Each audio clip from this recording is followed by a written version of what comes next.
Bonjour, je m'appelle Frédéric Mars, je suis auteur essentiellement, pas que, mais enfin c'est l'essentiel de mon occupation.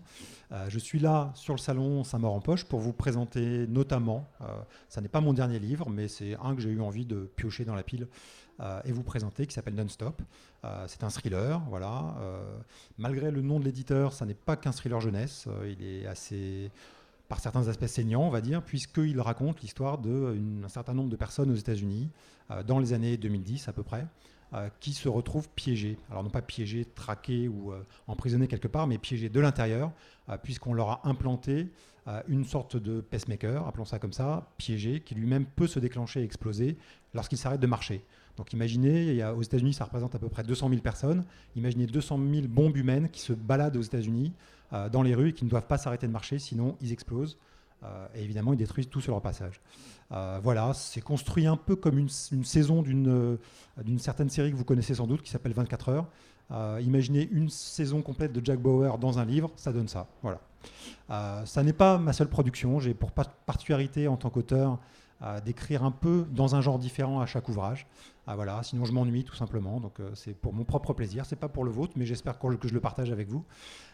Et en l'occurrence, la dernière chose que j'ai écrite et qui va ressortir en poche très prochainement chez Pocket s'appelle Comment j'ai arrêté de consommer.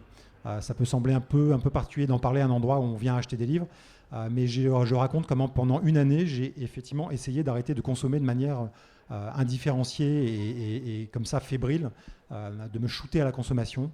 Donc j'ai imaginé tout un tas de garde-fous et pare-feux pour éviter de consommer de manière absurde et de surconsommer. Notamment, j'étais un grand collectionneur de choses en double. J'avais 2 tablettes, 2 téléphones, 2 télés, etc., voire plus, parfois même X ordinateurs.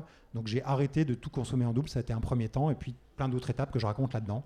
Donc si vous aussi, je sais que c'est un sujet un peu à la mode, vous avez le souci de moins consommer ou de consommer de manière plus intelligente, je vous conseille Comment j'ai arrêté de consommer chez Pocket. Et puis donc, puisqu'on est à Saint-Maur-en-Poche et qu'il est question de cinéma cette année, on m'a demandé de vous parler d'une adaptation qui me plaît particulièrement, qui n'a rien à voir avec tout ce que je viens de vous raconter. Il ne s'agit pas de gens qui arrêtent de consommer, quoique, puisque c'est des gens dans l'espace.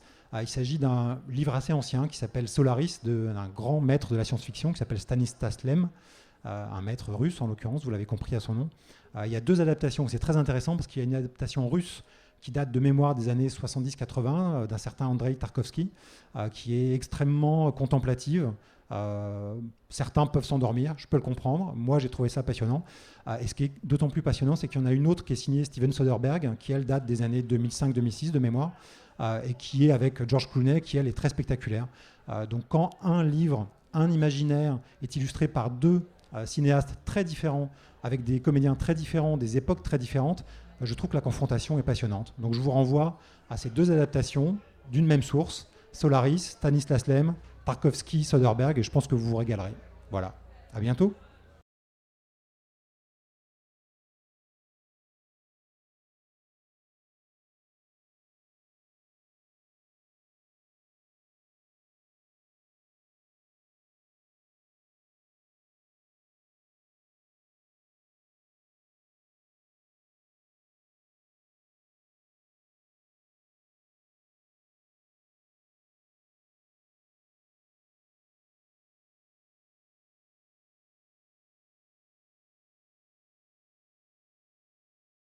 Salut à tous, Frédéric Mars. On arrête de rigoler là-bas, puisqu'on se retrouve tous sur le blog de la Griffe Noire très bientôt.